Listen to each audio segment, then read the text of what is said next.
Conference में आप सभी का स्वागत है। बहुत सारे पत्रकार मित्र विभिन्न अखबारों के, विभिन्न चैनल्स के मुझे लगातार फोन करके तिथियां पूछते रहे हैं।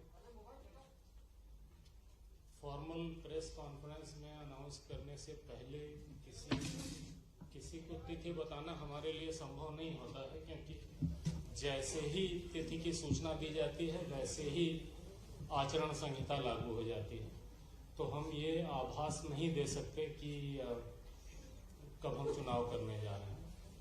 पिछले बहुत समय से हम लोग लगातार कोशिश कर रहे थे कि हम चुनाव अनाउंस करें, लेकिन बीच में कुछ न कुछ ऐसी परिस्थितियां बनती थी जिसमें हम नहीं कर पा रहे थे। एक बार तो एक्चुअली अच्छा हुआ हमने नहीं किया, क्योंकि हम डेट अनाउंस करने जा रहे थे, तब तक हमें राज्य शासन की चिट्ठी मिली कि अभी आप डेट अनाउंस नहीं करें, कोविड के बढ़ने का खतरा इस समय बहुत ज़्यादा है।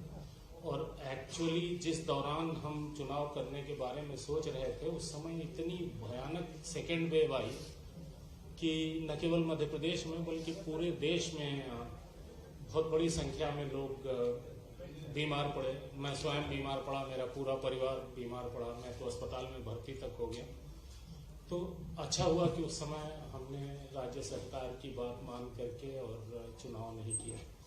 अभी की स्थिति ऐसी है कि प्रदेश में 8 करोड़ 80 लाख टीकाकरण हो चुके हैं, फर्स्ट डोज सेकेंड डोज मिला करके, और बहुत बड़ी पॉपुलेशन कम से कम फर्स्ट डोज के लिए कवर की जा चुकी है। कोविड केसेस ज्यादा नहीं है, लेकिन चुनाव के दौरान हम किसी तरीके की लापरवाही कोविड को लेकर के नहीं होने देंगे। सभी कलेक्टरों को हम लगातार निर्देश देते रहे हैं। अभी भी हमारा पूरा जोर इस बात पर होगा कि चुनाव के दौरान जो कोविड अप्रोप्रिएट बिहेवियर है उसका पालन सभी लोग करें, मतदाता भी, हमारे मतदान कर्मी भी और सभी अधिकारी जो लॉ एंड ऑर्डर ड्यूटी में लगे हैं, जो मतदान के कार्य में लगे हैं। पिछले चुनाव पंचायतों के 2014-15 में संपन्न हुए थे। भाई थोड़ा शांतिपूर्वक 2014-15 में हुए थे। उसमें 841 जिला पंचायत सदस्य, सारी जानकारी हम आपको देंगे। आपको नोट करने की बहुत ज्यादा चीजों की आवश्यकता नहीं पड़ेगी, बट जानकारी तभी देंगे जब आप बाहर निकलेंगे, नहीं तो मेरी बात कोई सुने रहेंगे। 841 जिला पंचायत सदस्य, 6774 जनपद पंचायत सदस्य, 22,604 सरपंच, 3,60,847 पंच पद के लिए निर्वाचन कराए गए थे। इन सभी का कार्यकाल मार्च 2020 में खत्म हो चुका है। तो बहुत लंबा समय इस बीच में गैप हुआ विभिन्न कारणों से, जिसमें कोविड एक बहुत बड़ा कारण है। इस बीच में मध्य प्रदेश शासन एक अध्यादेश लेकर के आया है 21 नवंबर 2021 को, अभी कुछ दिन पहले, और इसके अनुसार उन्होंने धारा 9 क अंतर स्थापित की, जिसके अनुसार अब 2014 की स्थिति बहाल हो गई। तो हमें, चूंकि हम बहुत ज्यादा जल्दी में थे उस समय चुनाव कराने की, हम शायद 22 तारीख को 22-23 के आसपास हम चुनाव की घोषणा कर देते, लेकिन इस अध्यादेश से हम थोड़ा सा सेटबैक हुए। लेकिन जो मतदाता सूची है वो तो पूरी हमारे पास पहले से तैयार थी, केवल एरिया बदल गया। इस दौरान 14 से लेके 19 तक जितनी नई ग्राम पंचायतें बनी थी वो विलोपित हो गई। जिन वार्ड्स में जो भी परिवर्तन हुआ था वो विलोपित हो गया। तो हमें बहुत युद्ध स्तर पर उस मतदाता सूची को एरिया के हिसाब से एडजस्ट करना पड़ा। लकीली आजकल के जमाने में बहुत सारे काम कंप्यूटर से होते हैं, तो वो काम तो हम तेजी से कर सके, लेकिन लोगों को सूचित करना, उनकी आपत्तियां लेना, ये कार्रवाई भी करनी पड़ती है, जिसमें थोड़ा सा वक्त लगता है। तो इसलिए थोड़ा सा और डिले हुआ हमारा, लेकिन आज हम लोग आपके समक्ष हैं। जो अभी हम चुनाव कराने जा रहे हैं, इसमें जिला पंचायत सदस्य 52 जिलों के 859 पद होंगे। जनपद पंचायत सदस्य 313 जनपद पंचायतें हैं हमारी, उनमें 6,727, सरपंच 22,581 ग्राम पंचायतों के लिए 22,581, और इन्हीं ग्राम पंचायतों के लिए पंच 3,62,754। जो 114 ग्राम पंचायतें हमारी ऐसी हैं जिनका कार्यकाल मार्च 2022 के बाद पूरा होगा, तो इनका चुनाव हम मार्च 2022 इनका कार्यकाल पूरा होने के आसपास हम चुनाव कराएंगे। अभी इनको हम इलेक्शन में नहीं ले पा रहे हैं। इन ग्राम पंचायतों में पंच और सरपंच का चुनाव हम अलग से कराएंगे, लेकिन इनसे संबंधित जो जनपद पंचायत के सदस्य होंगे, जिला पंचायत के सदस्य होंगे, उनका इलेक्शन हम इस इलेक्शन के साथ कर रहे हैं। जो कार्यक्रम है हमारे चुनाव का वो 3 चरणों में होगा, ये हम पहले से बता रहे थे। और 3 चरणों में इसलिए होगा क्योंकि हमारे पास जितनी ईवीएम हैं उन्हीं को हमें 3 बार यूज करना पड़ेगा, इसलिए 3 चरण में हमें करने की जरूरत है। और एक बार जब हम ईवीएम को यूज कर लेते हैं तो उसका डीएमएम जिसमें सारा रिकॉर्ड होता है वो निकाल के हम रख लेते हैं, और ईवीएम की क्लीनिंग होती है, फर्स्ट लेवल चेक हम उसको कहते हैं, और फिर उसे उपयोग लायक बना करके तब हम अगले राउंड का चुनाव करते हैं। इसमें 15-20 दिन का समय लगता है, तो उतना गैप हमें हर चरण में देना पड़ता है। तो प्रथम चरण में हम 85 जनपद पंचायत ले रहे हैं, इसमें 6,283 ग्राम पंचायतें होंगी और मतदान केंद्र 19,998 होंगे।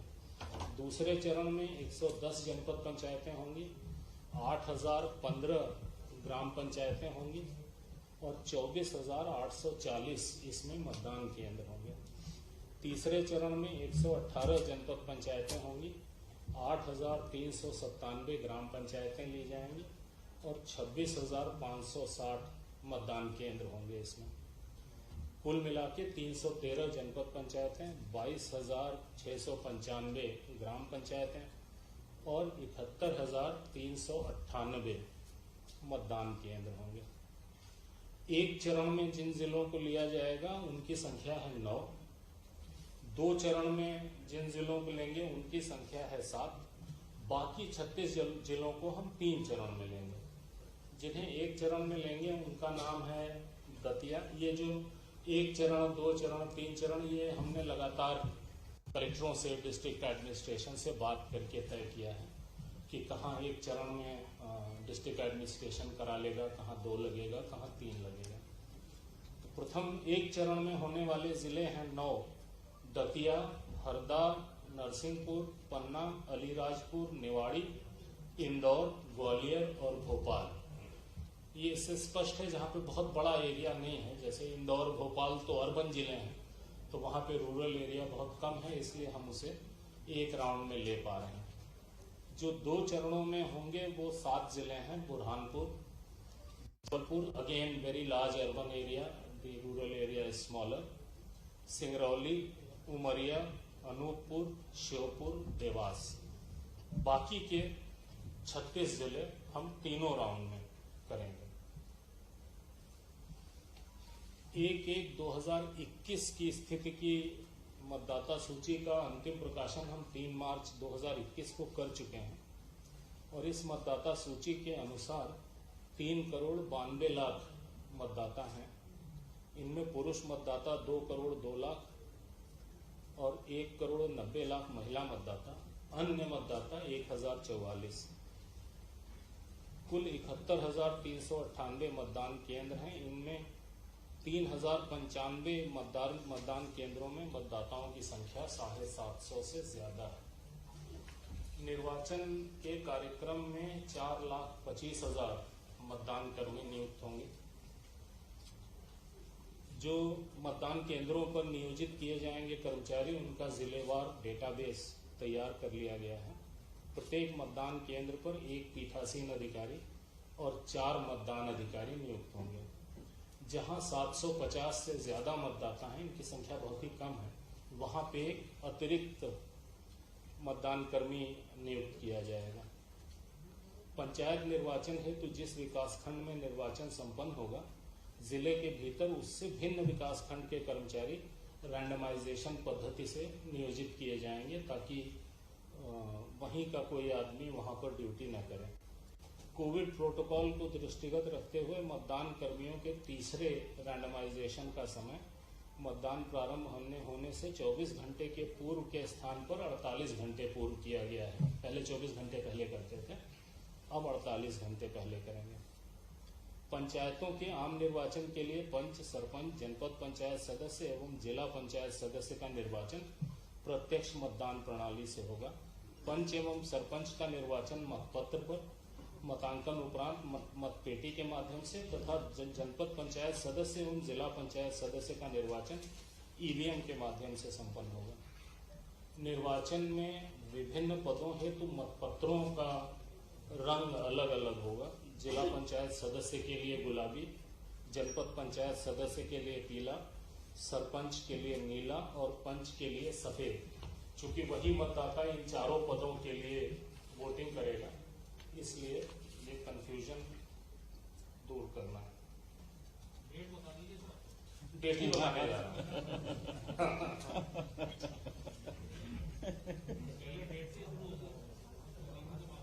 प्रसाद पहले बंट गया तो कथा कौन सुनेगा। जो ये चीजें भी उतनी ही इम्पोर्टेंट है जितनी इम्पोर्टेंट डेट है, और ये डिसेमिनेट होना पब्लिक को जरूरी है आपके माध्यम से। हम तो अपनी ओर से और जिला प्रशासन के माध्यम से कोशिश कर ही रहे हैं, लेकिन हमारी रीच कभी उतनी नहीं हो सकती जितनी रीच आपकी है। समस्त मतदान केंद्रों पर मतदान का समय 7 बजे से दोपहर 3 बजे तक होगा, और सिस्टम वही रहता है कि जो भी समय से पहुंच गया उसे पर्ची दी जाती है। तब तक मतदान चलता है जब तक सारे पर्ची वाले लोग वोट नहीं डाल रहे हैं। मतदान हेतु मतदाता को आयोग द्वारा विहित 23 पहचान पत्रों में से कोई एक पहचान पत्र साथ में लाना होगा। आइडेंटिफिकेशन जरूरी है। पंच एवं सरपंच पद की मतगणना मतदान समाप्ति के बाद मतदान केंद्र पर ही की जाएगी। जनपद पंचायत सदस्य एवं जिला पंचायत सदस्य के पदों हेतु ईवीएम से मतगणना विकासखंड मुख्यालय पर की जाएगी।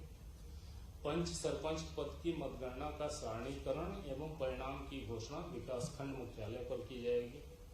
जनपद पंचायत सदस्य के मतों का सारणीकरण एवं परिणाम की घोषणा विकासखंड मुख्यालय पर ही की जाएगी। जिला पंचायत सदस्य के लिए मतों का विकासखंड स्तरीय सारणीकरण उपरांत जिला मुख्यालय पर सारणीकरण करते हुए निर्वाचन परिणाम की घोषणा की जाएगी।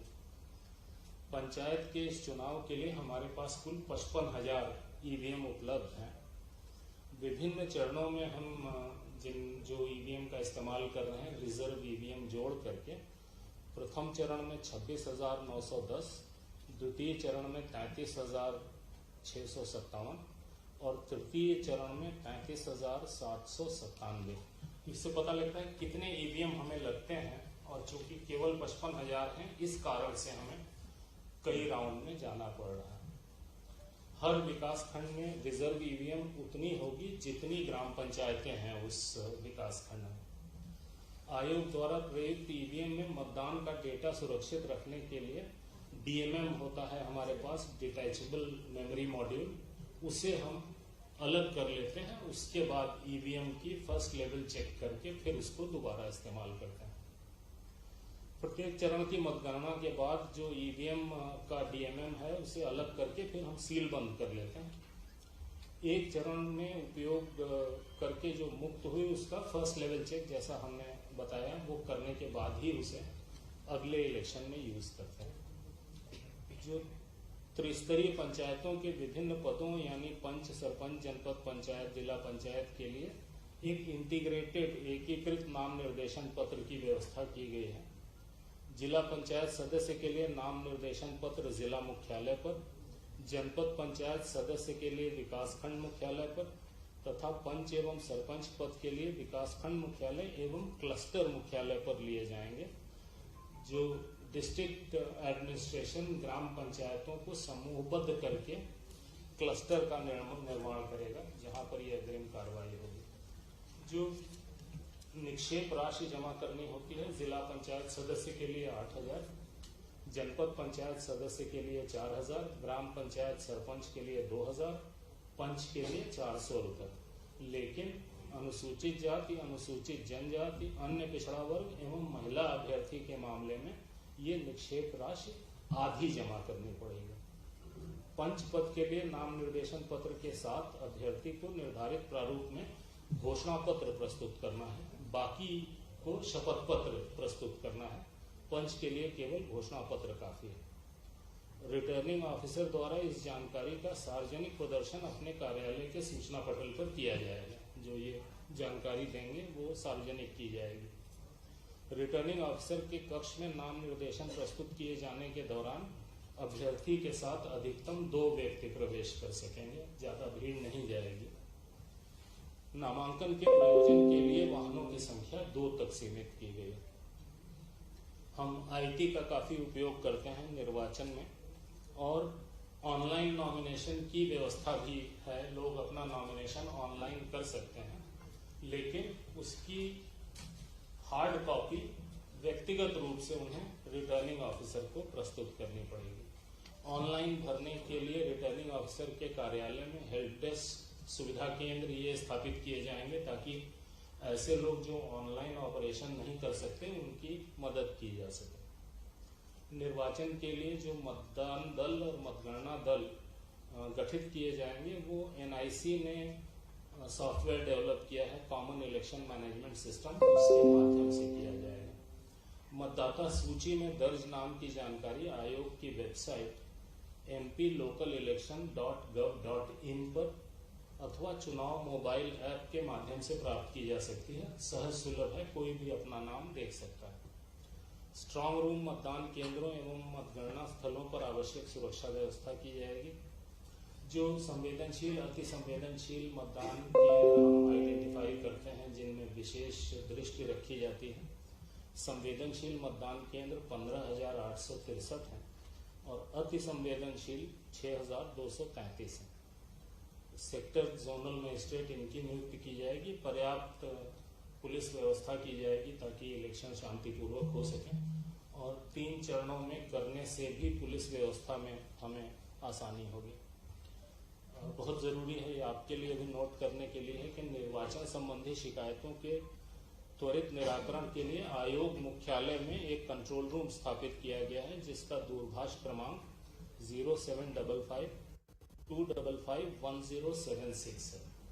255-1076 है। किसी को भी निर्वाचन संबंधी कोई भी शिकायत करनी हो तो इस नंबर पर वो फोन कर सकते हैं और इमीडिएट उस पर कार्रवाई सुनिश्चित की जाएगी। इसी तरीके से हर जिले में जिला स्तरीय कंट्रोल रूम स्थापित किए जाएंगे, जहां पर लोग डायरेक्टली शिकायत कर सकेंगे।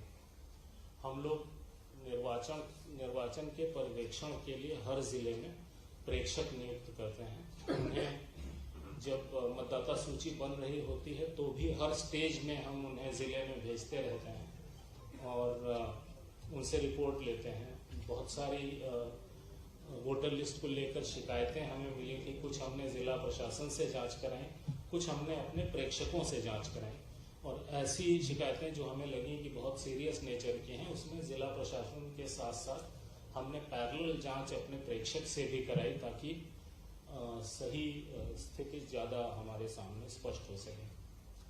मतदाता जागरूकता के लिए systematic education, nurturing, sensitisation, electorate से संबंधित गतिविधियों का आयोजन करते हैं हम लोग कंटिन्यूअसली, अभी इस बीच में और करेंगे। मतदाताओं को ईवीएम की कार्यप्रणाली से अवगत कराते हुए अधिक से अधिक मतदान करने के लिए प्रेरित किया जा रहा है। हमारी जिम्मेदारियों में से एक जिम्मेदारी ये भी है कि ज़्यादा से ज़्यादा लोग चुनाव में भाग लें। मतदान के दौरान कोविड संक्रमण से बचाव के लिए हमने क्या क्या प्रबंध किए हैं, ये भी हम मतदाताओं को लगातार बताते जा रहे हैं, ताकि उन्हें पता लगे कि उनकी सुरक्षा के लिए क्या किया जा रहा है, उसके साथ साथ उन्हें खुद अपनी सुरक्षा के लिए क्या करना है, ये जानकारी दी जा रही है। आज जैसे ही चुनाव की घोषणा होती है, वैसे ही आदर्श आचरण संहिता लागू हो जाएगी। मतदाताओं को प्रभावित करने संबंधी घटनाओं पर नियंत्रण के लिए आदर्श आचरण संहिता लगती है और परिणाम घोषित होने तक ये प्रभावशील रहेगी। आदर्श आचरण संहिता के प्रावधान राजनीतिक दलों पर भी लागू होते हैं। हालांकि चुनाव नॉन पार्टी बेसिस पर होते हैं, लेकिन model code of conduct political parties पर भी लगता है, उन्हें भी इसका पूरी तरीके से पालन करना होता है। अभ्यर्थियों पर, शासकीय विभागों, कर्मियों, त्रिस्तरीय पंचायतों के पदाधिकारियों एवं कर्मचारियों सब पर लागू होता है। इनफैक्ट हम जब जैसे ही इलेक्शन डिक्लेयर करते हैं वैसे ही हम चीफ सेक्रेटरी को पत्र लिखते हैं 500 कॉपियों के साथ आदर्श आचरण संहिता की, कि वो हर विभाग तक वो पहुंचा दें और उन्हें इंस्ट्रक्ट करें कि ये आदर्श आचरण संहिता है। पूरी की पूरी गवर्नमेंट, सारे के सारे सरकारी विभाग इसका पालन करें। निर्वाचन के दौरान किसी भी अभ्यर्थी को प्रचार हेतु सभा, रैली, जुलूस आदि आयोजन के पूर्व सक्षम प्राधिकारी की अनुमति लेना अनिवार्य होगा। मतदान समाप्ति के समय से 48 घंटे पूर्व की कालावधि के दौरान सार्वजनिक सभा, जुलूस, रैली आदि पर प्रतिबंध रहेगा। अंतिम पैराग्राफ तक पहुंचा हूं, धीरे छूट गया। ये सब नहीं मिलेगा आपको, मुद्दे की बात मिलेगी। नहीं, आपका सदैव स्वागत है। हम भागते इसलिए हैं क्योंकि आप केवल डेट पूछते हो जो हम बता नहीं सकते। आज हम बता सकते हैं तो हमने खुद सबको बुलाया। ठीक है। आयोग ने कोविड से बचाव के लिए ढेर सारे निर्देश जारी किए हैं। वो वही हैं जिनसे आप बार बार परिचित हैं, तो जो आप चाहते हैं वो बता दें आपको। निर्वाचन की सूचना का प्रकाशन और नाम निर्देशन पत्र प्राप्त करना, ये प्रथम चरण के लिए 13/12/2021 यानी 13 तारीख से निर्वाचन की सूचना का प्रकाशन किया जाएगा और नाम निर्देशन पत्र प्राप्त करना शुरू हो जाएगा। नाम निर्देशन पत्र प्राप्त करने की अंतिम तारीख 20 दिसंबर।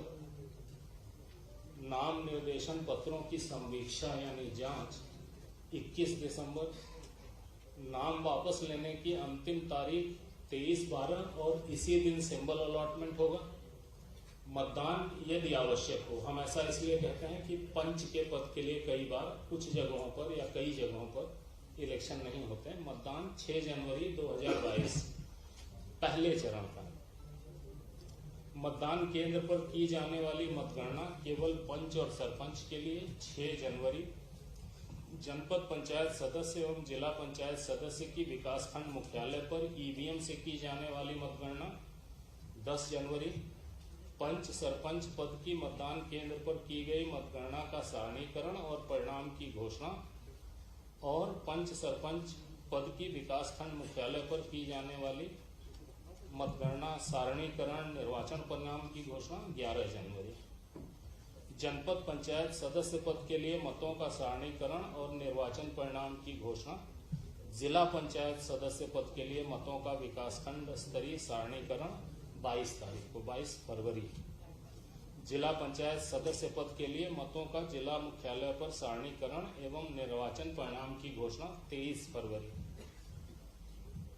द्वितीय चरण में निर्वाचन पद की सूचना का प्रकाशन 13/12 सेम डेट। नाम निर्देशन पत्र प्राप्त करने की अंतिम तारीख 20/12। संवीक्षा 21/12। नाम वापस लेने की तारीख 23/12। मतदान 28/1। हमें गैप देना पड़ता है 15-20 दिन का, ताकि हम डीएमएम निकाल करके और ईवीएम का फर्स्ट लेवल चेक करके ईवीएम क्लीनिंग करके उसे अगले चुनाव के लिए तैयार कर सकें। मतगणना पंच सरपंच की 28/1। जनपद पंचायत सदस्य एवं जिला पंचायत सदस्य की विकासखंड मुख्यालय पर ईवीएम से की जाने वाली मतगणना 1 फरवरी। पंच सरपंच पद की मतदान केंद्र पर की गई मतगणना का सारणीकरण और परिणाम की घोषणा 2 फरवरी। जनपद पंचायत सदस्य के लिए सारणीकरण और घोषणा 22 फरवरी। और जिला पंचायत के सदस्य के लिए सारणीकरण उनके मतों का, और 23 फरवरी को जिला मुख्यालय पर जिला पंचायत के सदस्य के निर्वाचन परिणाम की घोषणा। तीसरे राउंड के प्रकाशन और नाम निर्देशन प्राप्त करना 30 दिसंबर के अंदर करना हमारे लिए आवश्यक है। नाम निर्देशन प्राप्त करने की अंतिम तारीख 6 जनवरी, जांच 7 जनवरी, नाम वापस लेना और प्रतीक आवंटन 10 जनवरी, मतदान 16 फरवरी। तो मतदान 6 जनवरी, 28 जनवरी और 16 फरवरी, ये 3 राउंड के मतदान हैं। 16/2 को पंच सरपंच की मतगणना, जनपद पंचायत सदस्य और जिला पंचायत सदस्य के मतों की गणना 20 फरवरी, पंच सरपंच पद की मतदान केंद्र पर की गई मतगणना का सारणीकरण और परिणाम की घोषणा 21 फरवरी, जनपद पंचायत के लिए परिणाम घोषणा 22 फरवरी, जिला पंचायत का सारणीकरण होगा उस दिन, और अगले दिन 23 फरवरी को जिला पंचायत सदस्य के पद के लिए सारणीकरण और निर्वाचन परिणाम की घोषणा होगी।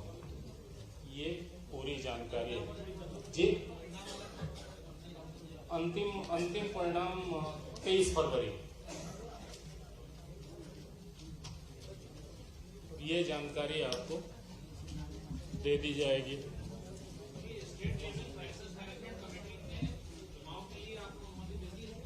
मुझे जरूरत नहीं है, हम एक कॉन्स्टिट्यूशनल बॉडी हैं और हाई कोर्ट में कुछ केसेस लगे थे जिसमें किसी ने कहा था कि जिला पंचायत चुनाव में देर हो रही, जल्दी कराइए। किसी ने कहा था कि कोविड फैल रहा है, जल्दी करिए। आज की तारीख में एज ऑफ टुडे पूरे प्रदेश में 128 केस, 52 जिलों में 128 केस, बहुत ही छोटा नंबर है। तो परिस्थितियां अनुकूल हैं चुनाव की। टोटल 128 हैं पूरे प्रदेश में। आईएएस ऑफिसर एसोसिएशन ने अपना कार्यक्रम स्थगित कर दिया। हाँ, उसके हम भी आईएएस अधिकारी हैं भूतपूर्व। उसके कई कारण हैं, कोरोना उसका कारण नहीं है। शांत रहे तो बात सुनाई देगी जी।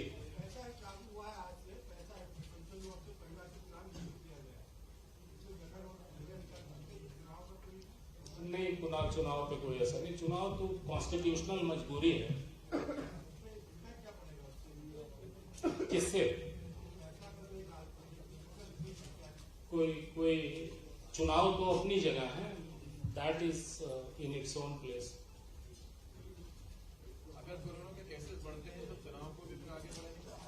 अगर हमें स्पेकुलेशन करना ही है तो अच्छा किया जाए ना, खराब स्पेकुलेशन क्यों करना है?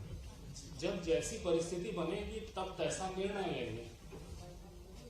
चुनाव कभी भी इस तरीके से नहीं किए जाएंगे कि आम जनता के जान माल स्वास्थ्य को किसी भी प्रकार का खतरा है।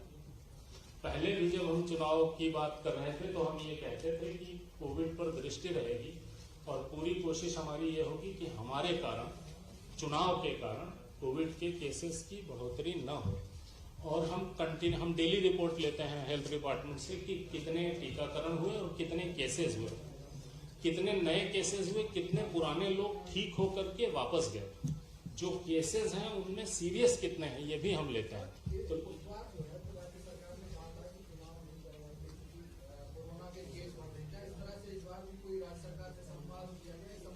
राज्य सरकार से स्थायी संवाद होता रहता है, हम डेली रिपोर्ट लेते रहते हैं।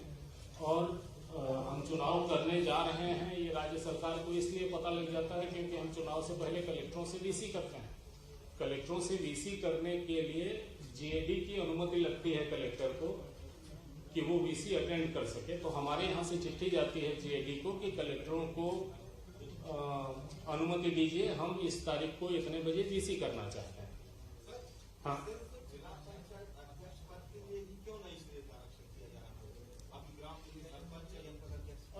नहीं समझा मैं आपकी बात। एक मिनट, पहले उनकी बात समझ लूं तो फिर अगला बताऊंगा जी। हाँ,